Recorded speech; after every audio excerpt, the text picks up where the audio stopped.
Salut à tous, bienvenue dans le Top 10 Boss, l'émission qui fait le top 10 de tout et n'importe quoi, mais pas n'importe comment. Et aujourd'hui notamment, on va vous mettre bien parce qu'on a encore une fois, je sais ça devient presque chiant, mais un invité de marque, et c'est Calogero. Salut Cal. Salut, je suis Calogero. Alors tu vas nous chanter un petit truc? Ouais. Oh, énorme. Face à la mer, je me fais chier. Face à la mer.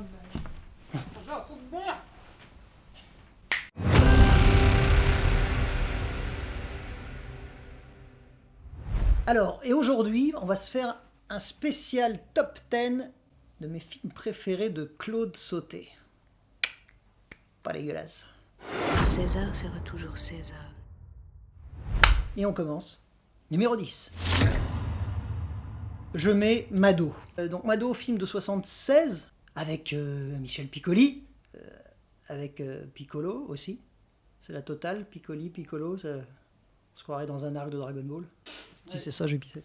Ce qui est marrant, c'est que dans la filmographie de Sautet, c'était lui, son film de lui préféré en tout cas. Avec Max et les Ferrailleurs. Je le dis maintenant parce qu'il ne sera même pas dans le top 10. Moi, j'ai un petit problème avec Max. Du coup, et ça en dit long sur le rapport que peut avoir un réalisateur avec ses films. C'est pas forcément ce que lui préfère, c'est pas forcément ce que nous on préfère.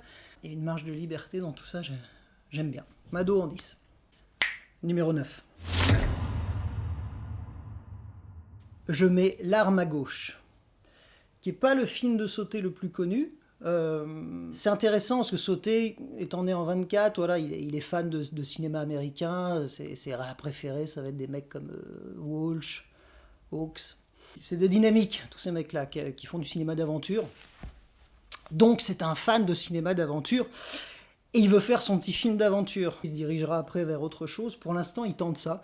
Ça donne un film bizarre, pas forcément réussi. On est plus près de Stevenson et Conrad que de l'image qu'on a de Claude Sautet. Film en 2 temps, hein, c'est quelqu'un qui vient faire une expertise sur un yacht, Ventura en l'occurrence, pour un autre gars qui est censé racheter le bateau, et le bateau disparaît en cours de route. Ce que j'aime bien après, et c'est là où on est dans un top, c'est personnel, on retrouve dans ce film quelque chose, moi, qui me touche beaucoup, et qui revient constamment, que ce soit dans les chansons que je peux écrire, ou dans la manière que je vais avoir de regarder des œuvres, c'est qu'on retrouve la notion d'une Odyssée dans une Iliade. Ouais. Si c'est ça, j'ai pissé. L'Iliade et l'Odyssée, c'est deux grands récits épiques de Homère. Homère, c'est loin, mais Homère, ça parle toujours. Il y a quelques années, il y a Raymond Queneau qui a écrit une préface d'un bouquin de Flaubert qui s'appelle Bouvard et Pécuchet, et qui a dit qu'en gros, toutes les œuvres se départageaient en 2 genres. Il y avait d'un côté les Iliades et de l'autre côté les Odyssées. C'est vrai que ça se vérifie assez fréquemment. Dans les Odyssées, on peut mettre des trucs comme Don Quichotte, par exemple. Tous les grands récits d'aventure, c'est des Odyssées. Les Iliades sont des choses plus posées. Il y a une unité de lieu comme ça. L'Iliade, c'est les Grecs qui viennent se battre en bas des murs de Troie, comme ça. Donc il y a une caméra qui est posée devant un endroit. Et on est là avec eux.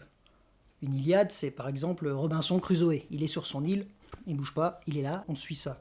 Tout ça pour dire, moi ce que j'aime bien, c'est l'idée d'une Odyssée qui vient s'inclure dans une Iliade. C'est-à-dire qu'à la base, on a un récit qui est plutôt figé, mais on a l'idée d'une grande aventure qui tourne, qui vient s'incruster dans ce truc de l'Iliade. Ça, c'est un truc qui me suit, moi surtout, donc beaucoup dans ce que je fais, et c'est vrai que c'est toujours quelque chose qui compte fort dans ce que j'aime. C'est un élément qui compte, qui importe.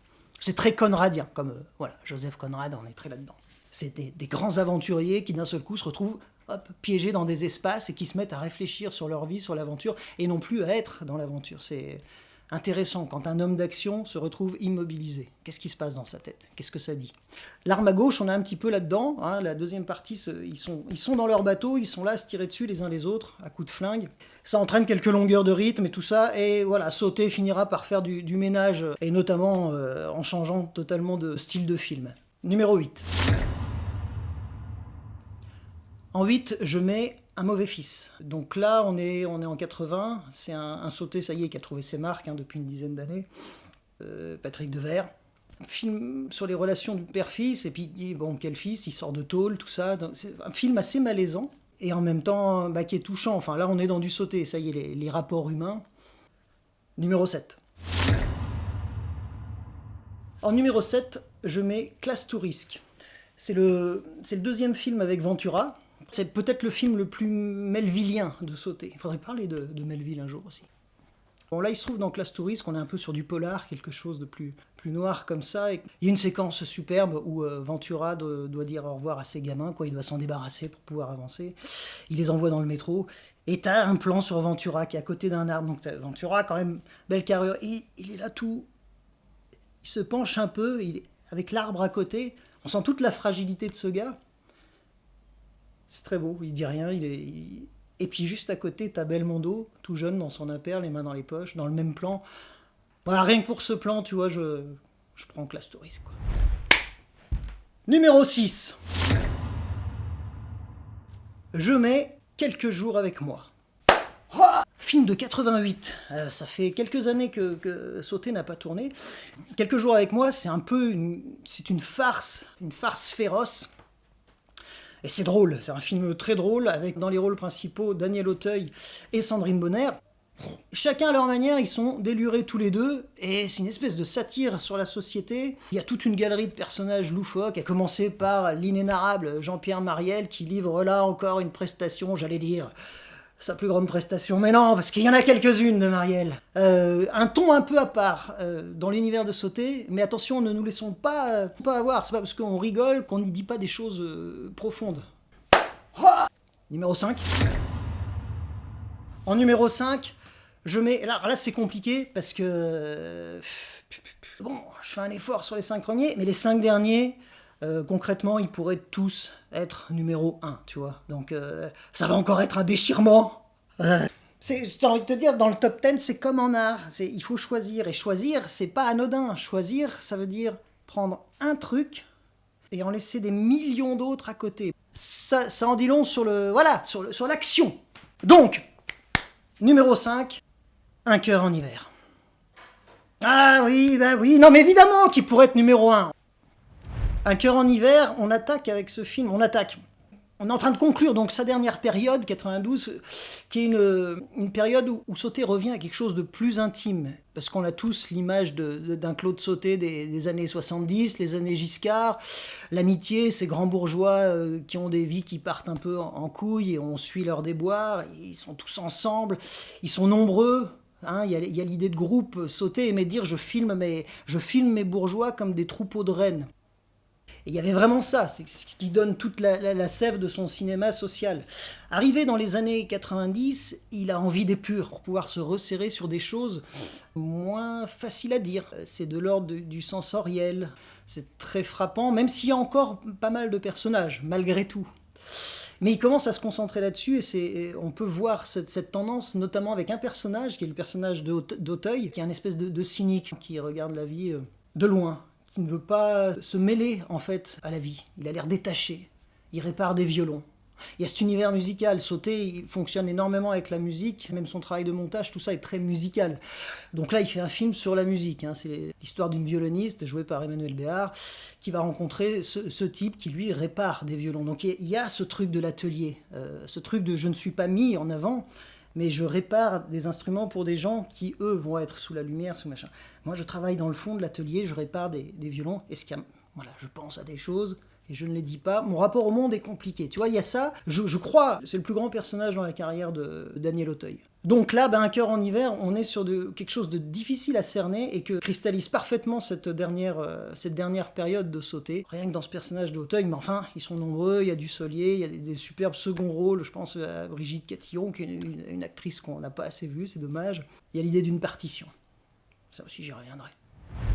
Numéro 4.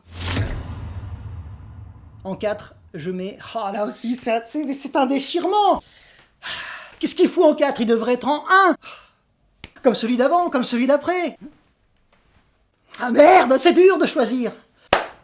Mais en 4, allez, on va le mettre comme ça aujourd'hui. C'est les choses de la vie. On est en 69. Sauté est en train de devenir Sauté. Là, avec les choses de la vie, il est en train de mettre le doigt sur ce qui va devenir sa marque de fabrique. Et c'est un film qui, pour moi, c'est l'équivalent d'un tube en musique. C'est un film qui fait moins d'1h30, ça trace droit, et il suit donc Piccoli, avec ses histoires d'amour, hein, qui est avec une jeune fille, Romy Schneider, qu'on commence à voir jouer différemment, parce que voilà, Sauté est en train de la prendre en charge. Il faut pas qu'elle joue comme au théâtre. Il fait comprendre à Romy qu'elle pourra dire davantage de choses en parlant moins fort, en se calmant un peu, en ne jouant pas, juste en disant le texte. Et ça va payer sur les films qui vont suivre. Il y a Léa Massari, voilà, qui est superbe, elle joue peu de choses, mais mon Dieu, quel talent. Et voilà, c'est un film qui est déchirant. Moi, c'est un de ceux qui m'ont fait verser des larmes. Et là, déjà, je pense à la chanson d'Hélène, par exemple. Tu vois, une chanson que j'ai jouée dans les bars à une époque. Ce soir, nous sommes septembre, et j'ai fermé ma chambre. Le soleil n'y entrera plus. Tu ne m'aimes plus. Ambiance. Puis il y a cette réplique qui me hante depuis tellement d'années. Piccoli à son volant, qui a déchiré la lettre pour ne pas vivre seul. Ces histoires d'amour, attention, il écrit une lettre de rupture, mais en même temps, il faudrait peut-être... Tout ce qui peut traverser l'histoire d'un mec qui est au volant, puis qui se refait sa vie, ma vie est noire. Puis en fait, non, elle est peut-être pas si noire. Si je fais ça, peut-être qu'elle sera moins noire. Voilà, il pense à tout ça. Et tout ça, bien sûr, les choses de la vie, c'est l'accident de voiture. On sait d'entrée de jeu qu'il y aura accident. On peut peut-être faire une petite parenthèse sur le côté technique de l'accident. Au cinéma, c'est une séquence qui a traumatisé énormément de ricains. Je parlais de l'influence du cinéma américain sur Sauté. Et la chose est vraie avec Melville aussi, influence du cinéma américain énorme sur Melville. Et en même temps, ces gars-là vont digérer ça et vont renvoyer quelque chose qui va devenir une source d'inspiration pour les cinéastes américains de la génération suivante, les Michael Mann, les Tarantino et tout un tas d'autres, qui ont été traumatisés par le montage de l'accident de voiture dans Les choses de la vie. Je spoil pas là, parce que de toute façon, on sait que ce gars-là a un accident. C'est comment on y arrive qui est intéressant. Et cette séquence qui est montée de toutes les manières, avec tout un tas de points de vue, ce qu'on a vu, qu'on connaît, l'histoire du point de vue, on le connaissait en littérature depuis Stevenson et Conrad qui nous ont montré ça. Au cinéma, Akira Kurosawa nous a montré ça dans Rashomon. La même histoire, vue sous un autre angle, ne va pas raconter les mêmes choses. Dans Rashomon, on s'amuse comme ça à faire le tour d'un sujet. Intéressant. Là, autour de l'accident de voiture, on a tous les mecs qui sont autour des seconds rôles, donc Bobby Lapointe qui est là, et qui t'expose. Ouais, mais là, il arrivait un petit peu vite. Il aurait suffi qu'il fasse juste ça. Oui, les choses de la vie. Il aurait suffi juste qu'il fasse ci ou ça pour ne pas se taper cet accident et tout. Et tous ces mecs qui s'agitent autour, et t'as ce gars qui est dans l'herbe, qui vient et qui pense encore. Numéro 3. Allez, je mets César et Rosalie. Donc César et Rosalie, là c'est certainement le film le plus populaire de Sauté, celui qui a rencontré le plus de succès dans la tête et dans le cœur des gens. Pour de très bonnes raisons. Déjà, je pense que je parlais tout à l'heure de la notion de rythmique, de montage musical qui est très présente chez Sauté. Là, on a vraiment, avec César et Rosalie, à faire une partition. Ces trois solistes au milieu d'un orchestre, donc qui sont respectivement Romy Schneider, Yves Montand et Sami Frey, dans encore un triangle amoureux, hein. Et tout est en contrepoint, hein. C'est vrai, le scénar c'est vraiment tricoté de manière admirable, et quand je dis admirable, c'est-à-dire que voilà, il répond vraiment à des choses qui, d'un point de vue intellectuel, il y a un travail qui est brillant, et en plus, d'un point de vue populaire, on voit pas tout ce tricotage scénaristique, ça a l'air de couler de source comme ça, et c'est certainement pour ça qu'on l'a pris. Et là, on a une Romy Schneider aussi, 2 ans, 3 ans après les choses de la vie, qui est au sommet de son art, en fait. Là, elle joue plus. T'as l'impression il y a juste une caméra qui traînait là, et elle se promène dedans. Montand est formidable, Montand fait du Montand, et il le fait très bien. Il est attachant, il est tendre. Il faut le voir débarquer sur la plage après avoir été largué, et demander un petit bout de poulet. Toutes les séquences sont mémorables. Chacun fait ce qu'il a à faire, et en faisant ce qu'il a à faire, révèle la beauté du jeu des autres. C'est ça, quand un film fonctionne bien, un film ou n'importe quoi qui se joue à plusieurs, tu deviens bon en révélant les autres aussi, et vice-versa. Ce qui compte là-dedans, c'est un procédé qu'utilise beaucoup Claude Sauté, qui nous montre le regard collectif. Le regard est vivant, il travaille. Chez Melville, le regard est intéressant, mais il est beaucoup plus personnel, enfin, c'est un soliste. On a beaucoup chez Melville, au moment où un personnage quitte une pièce, il balaye toute la pièce, il regarde, parce qu'il y a la projection du destin. Potentiellement, il reviendra jamais. C'est le samouraï, j'accepte mon destin, j'accepte ma mort, potentiellement, je ne reviendrai plus. Il regarde, il balaye, il s'en va. Voilà, très bon. Chez Sauté, le regard travaille différemment. Le regard passe par le regard de l'autre, ou la manière de regarder l'autre. Exemple, cette dernière séquence de César et Rosalie. Rosalie s'est donc éclipsée longtemps, hein, et les deux qui étaient Montand et Sami Frey, qui étaient en train de se rentrer dans l'art constamment, sont devenus potes finalement, du temps a passé, comme le disent très bien les voix off chez Sauté. Donc là, ils sont en train de bouffer tous les deux, et Rosalie arrive. Elle arrive en taxi, avec une superbe musique de Philippe Sard, qui signera à peu près toutes les musiques de Sauté. Hein. Elle arrive, elle sort du taxi. La caméra se place de son point de vue, c'est-à-dire qu'elle filme la maison en face, où on voit donc par la fenêtre Sami Frey et Montand en train de bouffer, de discuter. Et d'un seul coup, Sami Frey lève la tête et voit Rosalie. Pendant que Montand continue à parler. Et d'un seul coup, Montand voit que l'autre a relevé la tête, donc il s'arrête de parler, et il regarde Sami Frey, et il suit son regard, donc il voit Rosalie. Et là, tu as Sami Frey qui regarde Montand. Donc tu as Sami Frey qui regarde Montand, qui regarde Rosalie, donc on fait un tour de regard collectif, et là, t'imagines tout ce qui travaille dans... Ah, ça me fait chialer.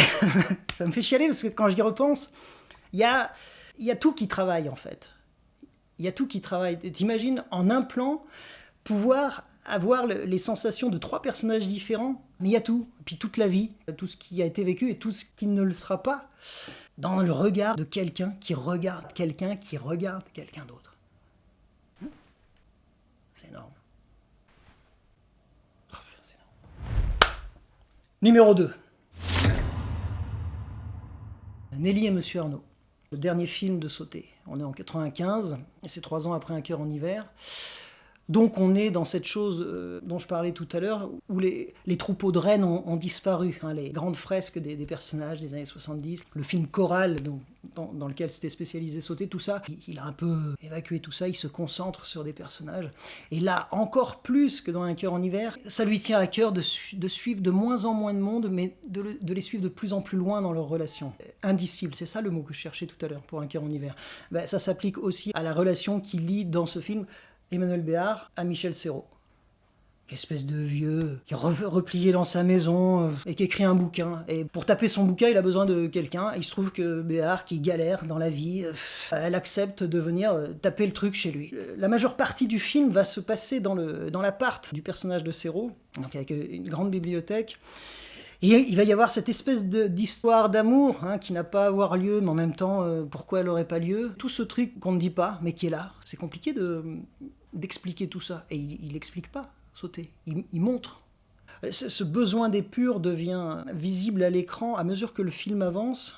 La bibliothèque dont je parlais tout à l'heure, on retire des livres.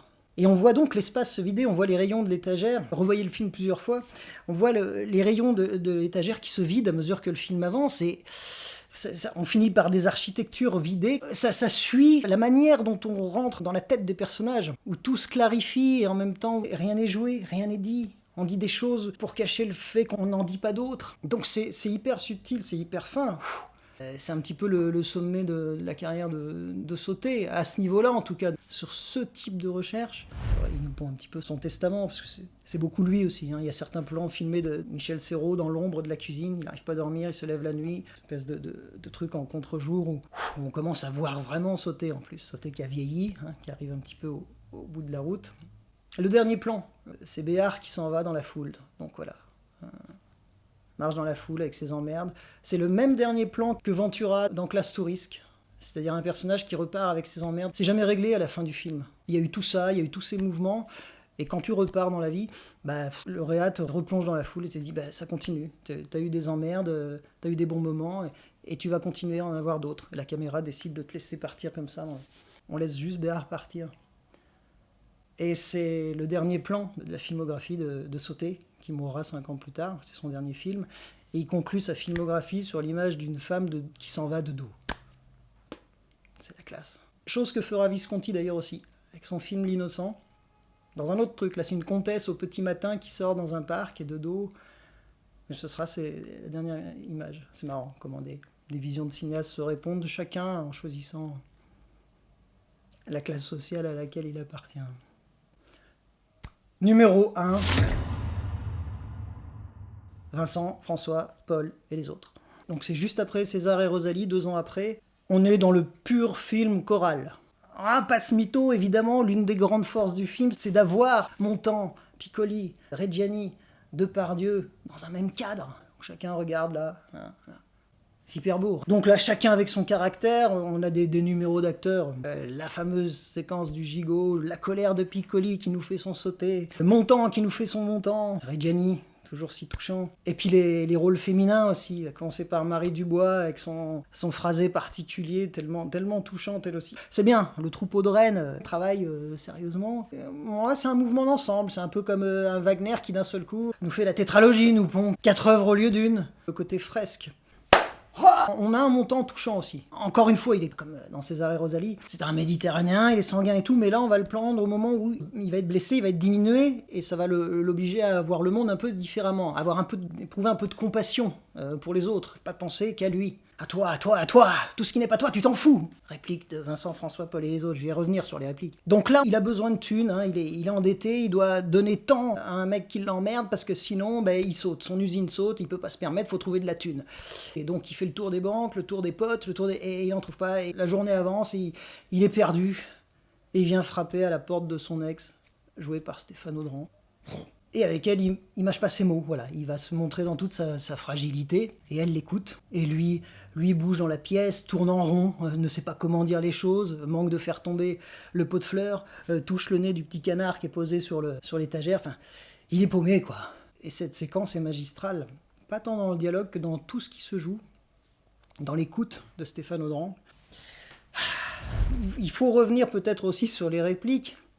À partir du moment où on commence à dessiner une certaine familiarité, on se sent bien dans une œuvre, on s'attache à des répliques qui ne sont pas spécialement faites pour faire rire, mais on aime les retrouver. C'est peut-être pour ça aussi que je place là, aujourd'hui, Vincent, François, Paul et les autres à la première place. Parce qu'il y a peut-être une manière de regarder les œuvres. Moi, je sais que c'est un film que j'ai beaucoup revu avec mon père. On regardait beaucoup de films avec mon père, dans des genres différents. Des nanars français, des Belmondo ou des films italiens des années 60-70, néo-réalisme et tout ça. On est dans le truc de voir des films et de revoir des films. Et revoir un film, c'est comme revenir dans un décor. C'est revenir dans un endroit que tu aimes bien. Et tu y retrouves les personnages, et tu y retrouves les répliques. Même les répliques qui n'ont pas spécialement été écrites pour te faire rire, finissent par te faire marrer quand même. Faut que je vous en trouve quelques-unes, là par exemple, qui sont pas drôles, mais... Il mange pas, Vincent? Ça, vous pouvez pas comprendre ça. Mais ça nous fait marrer. Une autre. Parce que Farina, il peut, lui. Mais oui, bien sûr. Une autre. Écoute, Marie, j'ai des emmerdements. Si c'est ça, je vais pisser. T'imagines, ça pèse pas lourd. Mais en fait, quand tu es bien, tu reviens comme dans un petit endroit cosy, dans un film comme ça. Et notamment quand tu y reviens avec des gens que t'aimes, c'est une manière peut-être de partager des choses. C'est difficile de dire aux gens qu'on aime, qu'on les aime. Trop de pudeur. Mais partager un film que tu aimes avec quelqu'un que tu aimes, ça en dit long aussi. Que l'œuvre t'offre cette place-là, c'est hyper fort. Certaines œuvres sont des espaces où on se retrouve. Ça, c'est magique. J'ai pas parlé de la pluie, il faudrait parler de tellement de choses. Les séquences de pluie chez Sauté, les séquences dans les bars, où ils mangent des œufs durs. C'est ça, les années 70, tu pouvais manger un œuf dur dans un bar. C'était bon, ça. Et puis la patronne, qui était toujours la même actrice chez Sauté, c'est évidemment elle qui te sert ta bière à côté. T'es bien, quoi. Merde. C'était cool. Moi, c'est cool aujourd'hui, on boit d'autres trucs, il y a plein d'autres trucs.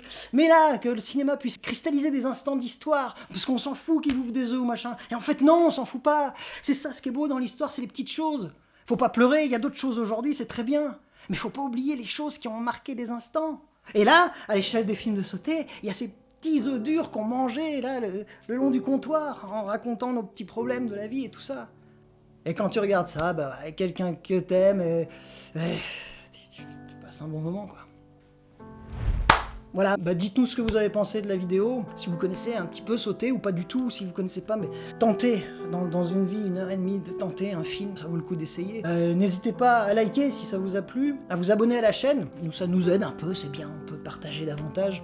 N'hésitez pas non plus, pour ceux qui connaissent un peu Sauté, à nous laisser votre top 5, voire top 10, et voire même à nous expliquer pourquoi plutôt tel film que tel autre. Pourquoi t'as mis celui-là en numéro 3? Moi, ça m'intéresse.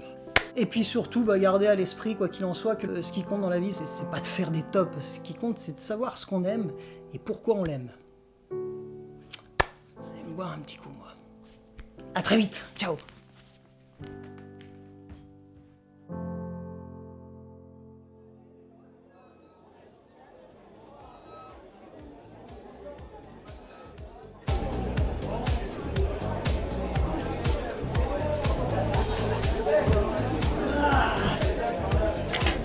Ah bah bordel! Salut. Ah putain! Le mec, il bouffe des œufs! Ah ouais, c'est bon les œufs. Putain, mais j'ai fait un truc sur Sauté où il bouffe des œufs sur les comptoirs dans les années 70. Ah, Oh, c'est énorme! Putain, mais j'en veux un, moi! ah tiens. Toi.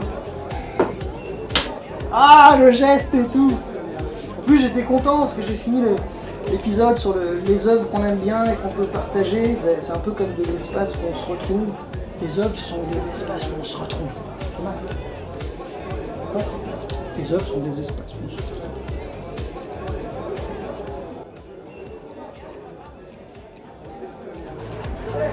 Mais alors, si les œuvres sont des espaces où on se retrouve, est-ce que les espaces où on se retrouve sont les œuvres?